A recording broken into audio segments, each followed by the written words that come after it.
Kentucky #1 hosting Evansville. Evansville head coach Walter McCarty.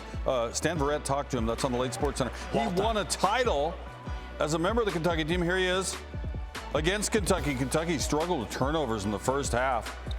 Sloppy play, rough passing, 11 Kentucky first half turnovers. Evansville had 12 points off those turnovers. Wildcats had 10 total turnovers versus Michigan State in the Champions Classic, so not doing it in the first half. Sam Cunliffe had 15 first half points, Seattle guy, and Evansville had 34-30 after 20. Coach Cal, let's go break some chalk. Second half, new shooter, 8 minutes to play. Evansville, Venmos, KJ Riley, the story arc, it's good, 3. They lead by 3, still up 3, 4.5 to go. Noah Frederking wants his feelings heard and validated. There's a 3, bench is into it. Evansville's up by 6, hanging on to pull an upset. Here comes Kentucky. Off the missed 3, Keon Brooks, people all up in his life, banging, makes the play, tough bucket, it's a 4-point game. Under 2 to go, Evansville up 3, Riley, coming to the rack, misses, then makes. Man, struggling against a bunch of big people. Evansville lead is 5. Now 20 ticks to go, 3-point game. Shamar Givens driving, kicks to Riley. Where's he? Shot clock expires. Rough turnover, Kentucky ball, 14 ticks to go. Chance to tie off the inbounds. Tyrese Maxey gonna go farm to table. It's a 1-point game. And Kentucky calls the timeout, so 8 ticks to go. Cunliffe is going to get fouled on the inbounds. He's a 91% free throw shooter so far this early season. Made the first. Kentucky fans, Evansville, everybody's nervous. Cunliffe, bang the second. It's a 3-point game. Now here comes Kentucky. Evansville might have wanted to foul, but no, let's see if he makes a 3. Maxey launches, but it's way short. And Evansville takes down the #1 team on his floor. Evansville player, thank you for my life. We're going to Sizzler.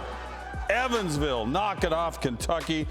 The win over #1 Kentucky. Evansville has its first win ever over a top 5 team and its first road win against a ranked opponent in program history.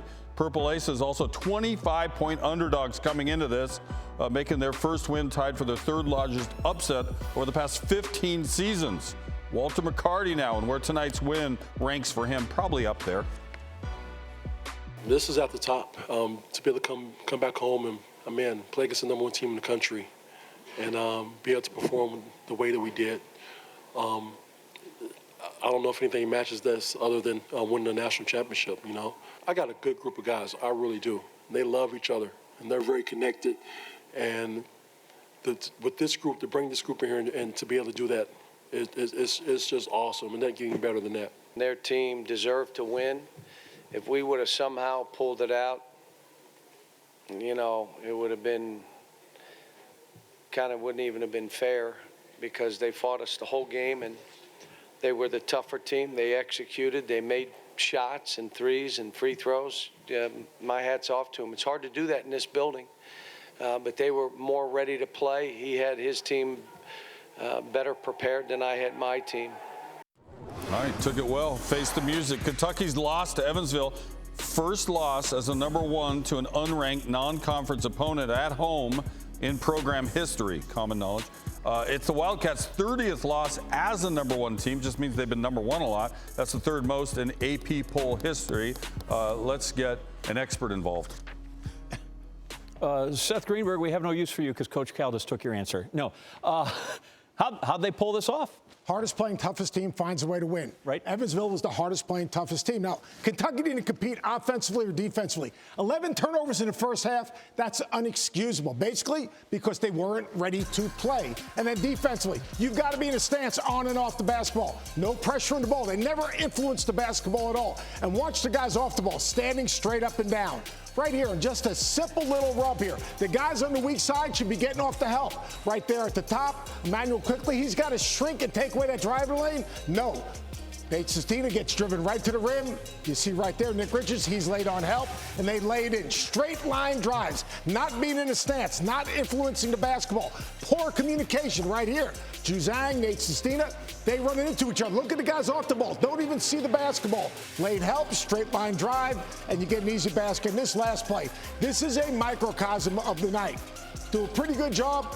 Nick Richards comes over to help. That's 2-on-1 rebounding. But you know what? The hardest playing, toughest team finds a way to win. They come up with that 50-50 ball. You know, if I'm John Calipari, I'm 1-1. Do we have anyone to throw the ball into on the post? Who am I going to give the ball to at the end of the game? But more importantly, effort.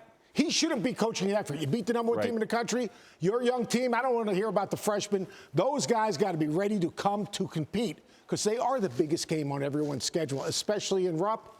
Walter McCarty, great win. Kentucky, not good enough. For a week into the season, what we've learned is the number one team in America is the worst team because they can't seem to win a game. There's not a number one team in America. That's really what it comes down to. There's tremendous parity at the top. What's up? Thank you so much for watching ESPN on YouTube. Don't forget to download the ESPN app. And if you want more premium content, which you do, make sure that you subscribe to ESPN+. See you soon.